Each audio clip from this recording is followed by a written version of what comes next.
One of the major arguments made by preterists to suggest that Christ returned in AD 70 is based on what Christ tells his disciples in the Gospels at the Olivet Discourse. Christ tells them, pointing to the temple, about an imminent coming destruction that would leave not one stone laid upon another, and then gives them a grand eschatological prophecy. The preterists will point to a place in the discourse where Christ says specifically, "Verily I say unto you, this generation will not pass away until all be fulfilled."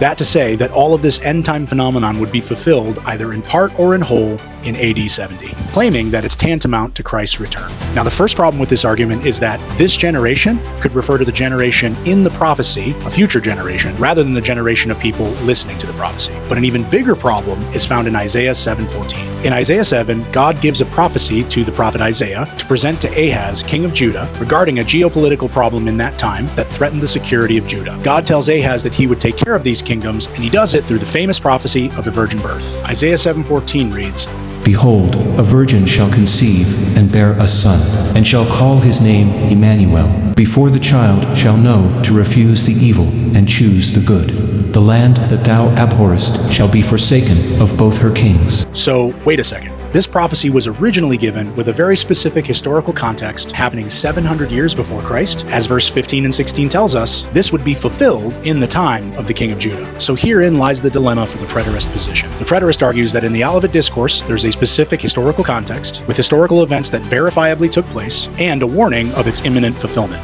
But of course, as we can see in Isaiah 7, this was also true of the virgin birth, that there would be an immediate fulfillment of this prophecy to deal with a specific historical problem. And although we can verify it was fulfilled, the New Testament tells us that this prophecy would ultimately be fulfilled in a later and greater way through the birth of Jesus the Messiah. This being the concept of dual or manifold fulfillment. There are several prophecies given in the Old Testament that are fulfilled in multiple ways in both the Old and New Testaments. An example of this would be the gift of languages that appears in the New Testament. Paul quotes the fulfillment of this in 1 Corinthians 14, but quotes Isaiah 29 where it was originally fulfilled, that in the Babylonian captivity, and how the Jews would be spoken to in a language they didn't understand. But the gift of languages, as Paul tells us, is the ultimate fulfillment.